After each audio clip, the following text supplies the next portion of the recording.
کبھی آپ نے یہ محسوس کیا ہے کہ زندگی میں سب کچھ ویسا ہی چل رہا ہوتا ہے جیسے پہلے تھا، لیکن پھر اچانک دل کے اندر ایک انجانی سی تبدیلی آتی ہے۔ آپ کے دن ویسے ہی ہوتے ہیں لیکن دل کا موسم بدل جاتا ہے۔ ایسا لگتا ہے جیسے کوئی آنے والا ہے، کوئی جو آپ کی دعاؤں کا جواب ہے، کوئی جو صرف انسان نہیں بلکہ نعمت ہے۔ نمبر 1، دل کا ہلکا ہو جانا اور عجیب سی خوشی محسوس ہونا۔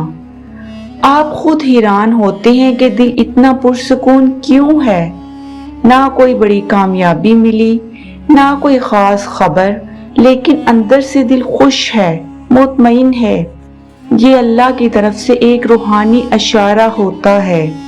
جب اللہ کسی کو آپ کی زندگی میں داخل کرنے والا ہوتا ہے تو وہ آپ کے دل سے پہلے اندھیروں کو نکالتا ہے تاکہ وہ خاص روشنی داخل ہو سکے۔ نمبر 2، دعاؤں میں ایک خاص کیفیت پیدا ہونا۔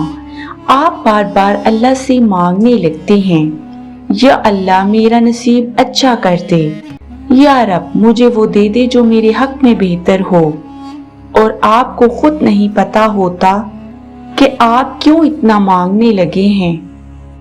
یہ اللہ کا کرم ہے جو آپ کے دل کو اپنی نعمت کے لیے تیار کر رہا ہوتا ہے۔ نمبر 3، خوابوں میں نشانیوں کا آنا۔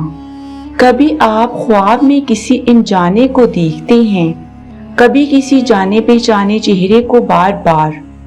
کبھی ایسا ہوتا ہے کہ آپ خواب میں کسی حسین جگہ پر ہوتے ہیں، سکون میں، محبت میں، دور کسی روشنی کے ساتھ۔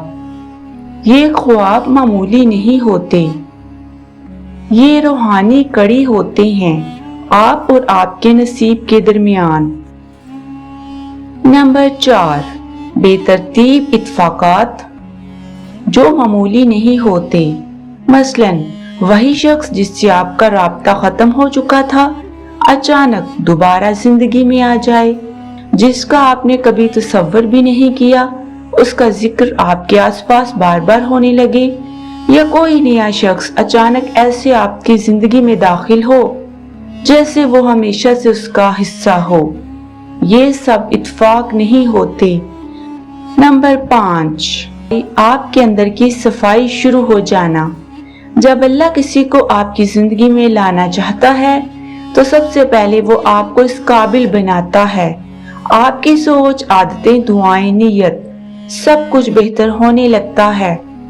آپ گناہوں سے بچنے لگتے ہیں، عبادات میں دل لگتا ہے اور زندگی کو بہتر بنانے کی تڑپ پیدا ہوتی ہے۔ یہ علامت ہے کہ اللہ آپ کے اندر وہ صفائی لا رہا ہے جو کسی خاص کے لیے درکار ہے۔ نمبر 6، بے چینی کا سکون میں بدل جانا۔ وہ بے چینی، وہ تنہائی جو آپ کو کھا رہی ہوتی ہے، اب سکون میں تبدیل ہونے لگتی ہے۔ نہ کوئی ظاہری وجہ، نہ کوئی واقعہ، بس دل کو قرار آنا شروع ہو جاتا ہے۔ یہ اس وقت ہوتا ہے جب آپ کا نصیب آپ کی طرف بڑھ رہا ہوتا ہے۔ نمبر 7، دل کی گواہی۔ کبھی ایسا ہوتا ہے کہ کوئی شخص زندگی میں آتا ہے اور آپ کا دل کہتا ہے یہ وہی ہے، اور اس گواہی کے پیچھے کوئی منطق نہیں ہوتی، نہ کوئی ثبوت، نہ کوئی گارنٹی، بس ایک خاموش دل کی آواز۔ یہ وہ وقت ہوتا ہے جہاں روح وقت سے پہلے اس کو پہچان لیتی ہے جو اللہ کی طرف سے آیا ہوتا ہے۔ آخر میں اللہ پر توکل۔ یاد رکھیں، سب سے بڑی نشانی یہ ہے کہ آپ کا دل اللہ کی طرف مائل ہو جاتا ہے۔ جب آپ اللہ سے راضی ہوتے ہیں تو اللہ آپ کو اس سے ملا دیتے ہیں جو آپ کے لیے بنایا گیا ہے، لیکن وقت اس کا ہوتا ہے، فیصلہ اس کا ہوتا ہے، حکمت بھی اسی کی۔